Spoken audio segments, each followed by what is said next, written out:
Hi guys, welcome to another review. What do we got today for them, Wayne? John Carpenter's The Thing. That's right. Definitely got to do this one right after Halloween. This is it's probably Carpenter's undisputed masterpiece.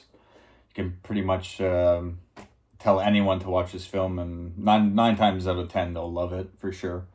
If they haven't already seen it. Yeah, that's it. I mean, everyone. It's a classic. And it comes out on every format too. Like that's it. That's what's great about Carpenter's films. It's like even Beta. Back in the day, every format that his films got released. You don't tell me he's not a liked filmmaker. He doesn't make money. No, I mean, Scream Factory has two different releases. They had the Steelbook and the one that we just showed here. So two releases just by Scream Factory alone. And they just have a couple more to do before they finish up that filmography. Yeah, that's it. But yeah, this is the reimagining type of deal from the 51 Thing from Another World, the Howard Hawks production there. And I always thought it was funny that when Carpenter filmed Halloween, he has on the TV playing the Thing from Another World, Yeah, that's it. And he uses kind of like the same title sequence too. It's like a foreshadow in a sense. Yeah, I know. It's just one of those weird things. But what a masterpiece the thing worked out, man. It's just such a masterpiece. And that title sequence, they did some type of garbage bag in a fish tank with smoke. In a fish tank with smoke. And they burned smoked fish tank. But then they have it like the Thing kind of like... already like kind of etched in a sense where they just burned it. Through. Yeah, exactly. It's like stuff like that is so imaginative without like all the CGI computers nowadays and everything. That right there would probably take a computer guy a couple of days to figure it out. They couldn't even match that. Yeah, a couple of days. He'd probably quit his job. Can't figure that stuff out. That stuff is more advanced than what they're doing now. Because they're creating like with their hands. That's it. Anyways, well, whatever. Yeah, so after Carpenter went on a string, he started getting a string of box office, hits with Halloween, The Fog, Escape from New York. That's right. And those were all kind of like independent films, and he did some TV films as well. And he even Assault did some from Precinct 13. He even did some awesome acting in some of those films as well. Father, can I get paid? It's true. Bennett from The Fog, if anyone... Those playing the home game. Well, when we get to The Fog, we'll get into that there. But yeah, Carpenter can act, boy. But yeah, so this is his, after his independent runs there went pretty good. He got his big break and got the first big studio film, although he didn't really want to do The Thing. He'd rather his first big studio film be more of, a more original project. But although The Thing is original, he just didn't want to even kind of do a semi-remake of a film. Yeah. And Howard Hawks is a guy he respects, although he just produces that film, I'm pretty sure. So, yeah, but he ends up getting it, and thank goodness, it's his undisputed masterpiece. Let's also mention that it's the first movie that Carpenter did where he didn't do the score.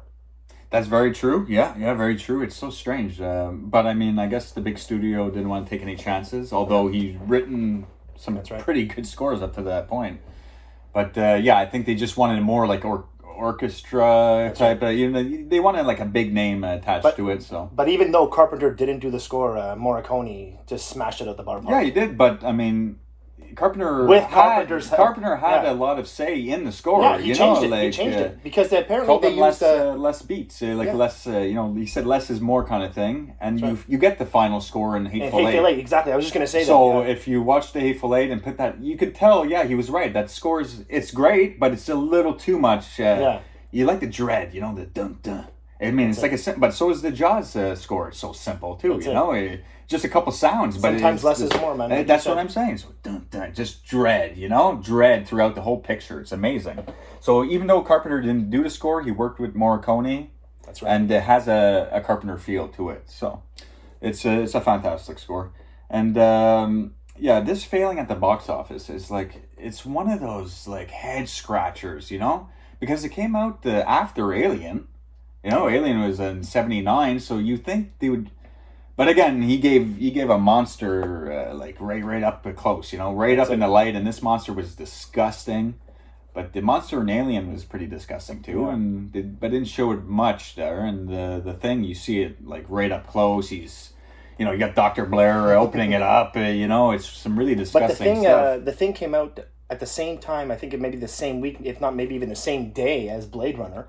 Right. And a funny thing, too, is just that Blade Runner and The Thing, both sci-fi movies for their time, both failed at the box office. Yeah, even Blade Runner. Both failed at the box office, right, for their time, but now are cult classics. Yeah, well... They're loved around the world. But why did they fail? You know, everyone that's it. Thinks... E.T., bro. Everyone thinks it's, E.T. E.T.'s the reason why it failed. But it's like, man, we have no good movies nowadays. We don't even have theater experience going on at the moment. But back then, like, you had 3 movies like that release. Why can't you go see all 3 of those films? But it's not just that. Maybe if the critics were a little better to The Thing as well. Yeah. And that's another head scratcher. It's like, okay, sometimes movies fail and the critics see that it's a good movie. The critics sometimes get it wrong, but it's a big hit at the box office. You know, it could always be lopsided, but this was panned by everyone, and it failed at the box office. It just doesn't make sense to me. Yeah. I mean, maybe it was just a bit too slow for some people, and the monster was just a bit too much, too gory. I don't know, but the special makeup effects were like it's like the best stuff. Even to this day, they can't even make that stuff. And this is why, like, when I talk about CGI and practical effects, I point out. Like, if you look at movies like The Thing, I mean, it doesn't get much better than that. I mean, unless you do, like, a CGI type of film like Terminator 2, you know? Like, but that was, like, 30 years ago, and they never, in my opinion, they never even matched the CGI in T2. It doesn't make no sense, but to go back to The Thing, I love practical effects. It's just... it's just creating the monster, and you always get the good backstories of the makeup guys talking about the stories of how much fun they had working on set and everything and all that. You know, it just I just love the practical look of it. I don't want a video game gloss, you know. Even though they did release a video game of The Thing. But what a great video game, though. Did you ever play that one at all? Yeah, but I never beat it. That's one of the games that I've always played, and I found it kind of hard to get to a certain point where it was hard to beat. Yeah, well, you know I have multiple copies there, and I love that game, too. We even sat down one night when you were playing it. You were rewatching. I was refreshing your memory on the game. But, man, that game, I've beat it many times. I find it's a They even have a board game. That's right. You have it, right? Yeah, I have my board game, too. You have a board game of The Thing. Yeah, well, I've done a video showcase on that, too, as well. But yeah, so let's get into the cast a little bit. So yeah, it's one of those all-male cast type of deals, which is very rare. But like without a female presence, except Adrienne. Yeah, right. Barbeau. Adrienne. Yeah, if you guys didn't know, Adrienne Barbeau. Yeah. Adrienne Barbeau plays MacReady's chess when he's playing chess against a computer. The computer voice is John Carpenter's wife at the time, Adrienne Barbeau. Exactly. That's so true. Yeah, so. It's all male cast. She's the only female presence in the movie. There's a little female touch in it. And it had to be Carpenter's wife. That's the only one. Yeah, well, whatever. And he's got Kurt Russell calling her a stupid bitch. Pouring whiskey down it. You cheating bitch. Yeah, he's gonna regret that. Yeah, he has nothing to do but play chess, and now that he fried the circuit board, he's drunk in rage. He can't beat the computer. He's gonna regret that. I promise you that. If you all follow the Daigler Reviews' channel, you'll know that he's a chess player, and he would have beaten that computer, I think. No. I'm too rusty. No. But so let's get to the cast. Like Kurt Russell, R.J. MacReady.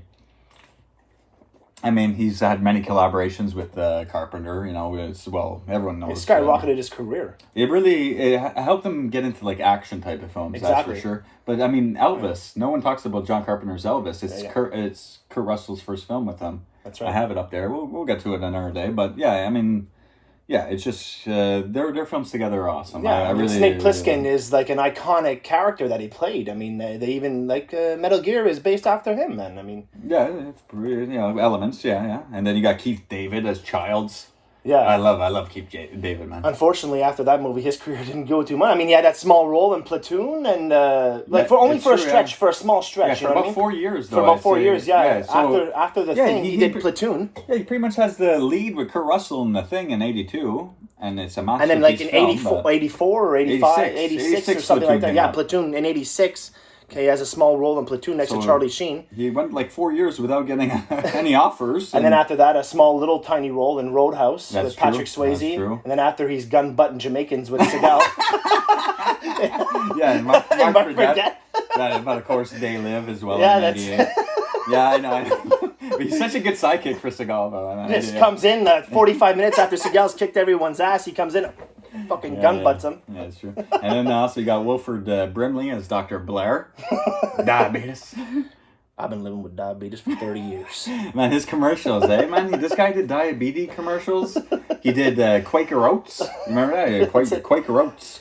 Carpenter said in an interview that Wilford Brimley is the only person on set that didn't get sick from seeing the chest open up and biting the arms. That scene where his arms get ripped off. He's the only one that didn't get sick from seeing that, grossed out. Yeah, it's a gross type of atmosphere. So, but that's a weird. That's because he's been living with diabetes. So it's been protecting him. And you got Richard Masur as Clark, the dog lover. What an awkward fella. He's a bit awkward. I think he loves those dogs a little bit too much, if you ask me. I love them dogs. I'll stick the dogs on you. Also, you got Thomas G. Waits as Windows. Windows, bro.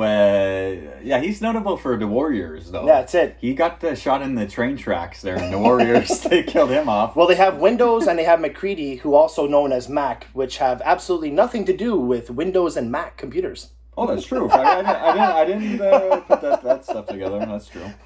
But also, we got David Clennon as Palmer, the stoner. They're watching reruns of Price is Right. Him and Keith David pass the joint. Keith David's there. He's like, keep me that. And he goes to smoking joints in Platoon. So maybe that's why he got the role. That guy can smoke a joint. That guy can smoke a joint pretty well, so let's give him the role. And then you got guys like Charles Hallahan as Norris, Peter Maloney as Bennings, T.K. Carter as Knowles, the guy who's on the roller skates. Actually, Charles Hallahan, I like his role in Dante's Peak. Oh my God! Yeah. Well, you always see these guys, splashing. But it was kind of like a hard scene to watch where he dies off the bridge. Well, it's okay though. Yeah, that's I mean, you gotta. I like Dante's Peak a lot better than Volcano. Absolutely. I don't know. That's just my opinion. Honestly, I really do. For a Volcano movie, I love Dante's Peak. Yeah, and then you got Joel Polis as Fuchs. So it's Donald Moffat as Gary. He shoots the Norwegian through the window there. He takes his eye right out. What a sharpshooter he is. It's a pretty heavy cast, all male, except for that voice. Except for the voice of Carpenter's wife, you had to have her in there. One. Yeah, and what do you have any favorite kills or what do you think? I think I'm gonna be honest with you. The thing that gets me the most, I'm an animal lover. For everyone at home, I'm an animal lover. I love dogs. I love cats. I love all animals. And we both have dogs. Yeah. Yeah, that's it. That dog transformation scene to the alien, I think that really hits home. Boy. And they shoot. Maybe that's another reason why people were a bit thrown off is they actually kill the dogs in that scene. But what a scene! The way the dog rips open. Yeah. And that creature puts his hands through the roof. And if anyone knows those kinds of dogs, like a kind of like a wolf background in a sense, they're like huskies, but they're like wolf, ancestors of wolves and stuff like that. Those dogs will do anything to get away. So when you see that dog biting through that fence, it's because it knows. Right. Its instinct is to get away, almost like a wolf when a fox gets his foot caught in a bear trap, it'll bite its leg off. Yeah, that's it. Well, these but that dogs. Scene, that's such a weird. I mean, it's like a nothing scene. It's just a little a small scene of that dog ripping the fence. But yeah, you're right, man. He's just and the fence, it looks real. That's it. He looks like he's really ripping through that fence. But that's because he knows that his life is in danger and he really wants to get the fuck out of there. That's such a great. It's a great scene. But also, I love the when he's. Doing a chest pump and it opens up and it climbs. The famous blood test scene. Yeah, where he takes Window's head there. That's it. Opens up like a Venus flytrap. Yeah. Whoa! And that's it. He's having problems getting the fire flamethrower going there. It's good to listen. And what about when he just blows Clark's head off, the dog lover? He's like, yeah, let's listen to him. Let's listen to him, Mac. He's been right this far, And he comes out with a scalpel, he fucking caress him, he kills him. Things like that, that's great stuff. Well, he's in Antarctica and get away with it, right? Who's really going to charge him for murder? Well, they're not getting out of there alive. Who knows? But what's another good... chewed up boxers. Yeah. Who put your nasty ass drawers in my kitchen or whatever? But I think it's when Fuchs is infected there and he hasn't fully changed and they're all surrounding him in the snow. And Kurt Russell kicks the barrel of gasoline down into him. Oh, it's this scene right here. There you go. There it is. That is, just the sound too, Yeah, that's it's just like man. a howler monkey. And it's just like it's just the location too, and this is not CGI on set, No. This is actually they're in a cold climate, Freezing their ass off. I mean, the shots are brilliant. That you see the breath, when they're talking, you can tell they're freezing. Kurt Russell had to grow his beard and hair for that 5 months or something like that. There you go. There's actually a weird story that a couple of the actors re-encountered that they almost died during the shoot.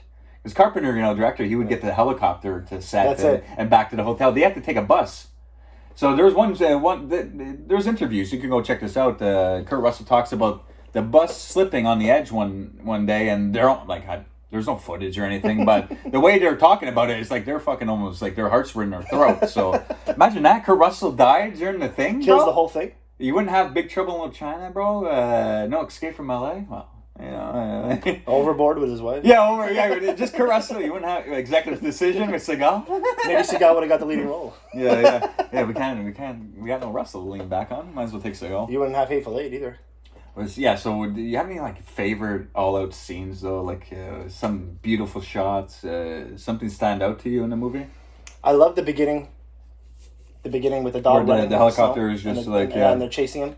Yeah, I love that scene. And it's just a mystery behind it too. Yeah, it's that's just it. What an opening. Yeah. I mean, they're terrible shots. You can. I would have shortened it just a bit because I feel like it's okay, you should have hit the dog maybe by now, and then you start shooting grenades a bit and everything. But whatever. What about when the grenade gets flying out of the guy's hand?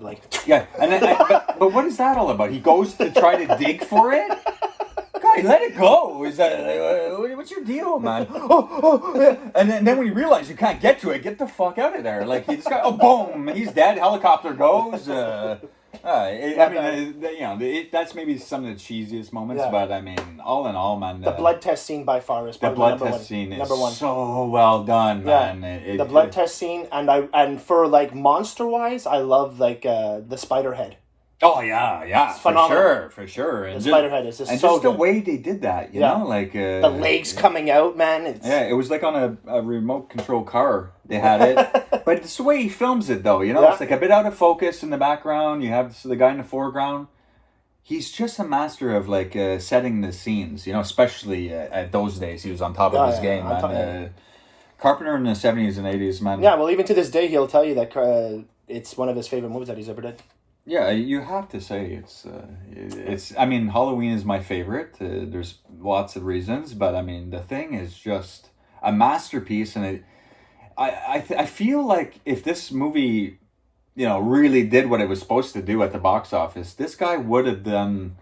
He would have got all the biggest, but then I always think like this. We wouldn't have got Christine. Wouldn't have got Starman, Big Trouble in Little China, Prince of Darkness. I love that movie so much. They Live, Mouth of Madness. And then then you get into the 90s stuff, But who knows what would have came in the 90s? But especially the first 3 pictures after The Thing, who knows what film he would have done? Well, Firestarter actually, he was signed on to do that's true. Firestarter after The Thing. That's true. And another Stephen King book, and what a relationship they had. Yeah, because he ends up doing Christine instead of Firestarter around that time. But we'll get to Christine.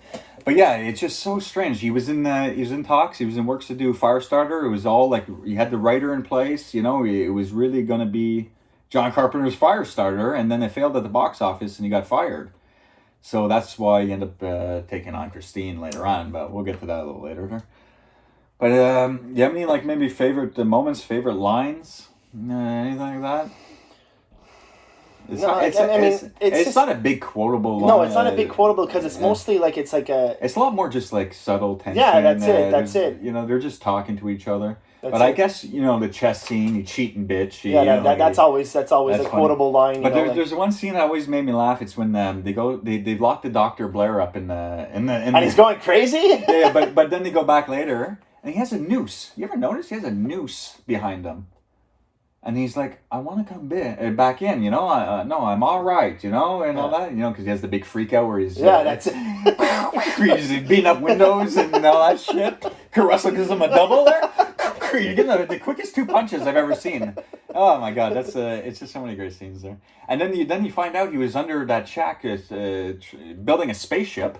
Or maybe the spaceship was like already there. Or... Yeah, but no, because Caruso goes, he was putting it together piece by piece, smart SOB, you know. Yeah. There's some weird scenes like that, but yeah, that Wilford Brimley, he's like, I'm all right. I want to come back in. All right, you got a noose in the background. What, were you gonna hang yourself? What do you mean you're all right? Yeah, and he's like, we'll see. And he Caruso leaves him out there. Fuck. But yeah, there's some good scenes. Even when they leave Caruso outside to freeze, and then he breaks in and comes in with the dynamite. He's like, anyone come near me? Well, I'll go. You know, but he looks so cold. Yeah, His beard is full of snow and everything. But yeah, I mean, the thing is a masterpiece. I love also too. I really love the concept of like not knowing who to trust. Yeah, exactly. Not knowing who to you're trust, stuck in that one environment, and you're secluded. Yeah. You can't get out. There's no way. You don't know who to trust. Your best friend is an alien who wants to eat your face. And one of them broke out like the helicopter gear. Yeah, that's it. Yeah. And it seems they like were they really, just started really their secluded, shift too. yeah. Like they're going to be there for a few months, so they have no one coming to No, contact that's it. them. Yeah, all the radio gear is all smashed up. So yeah, detention, it's perfect, and I can see why Quentin Tarantino really. Yeah, he took this type of setting for Hateful Eight. He took the cast for Hateful Eight and put them in, and they went to go watch John Carpenter's The Thing in his home theater. That's right, exactly. Just to get that feeling of like secluded ice storm. You know what I mean? He wanted to do with them in that. That's it. Because he brought them into a cold atmosphere as well. Exactly. It's so much better when they're actually there, feeling the cold, they act it. That's it. It's just. Anyways, so that's The Thing. That's another review there. We got done. It's almost the exact same time as the first one. The Thing, guys. Man, when we talk, it just goes. But what a great review, man. Thanks to everyone for watching. Have a great night. Take care. Take care, guys. Bye.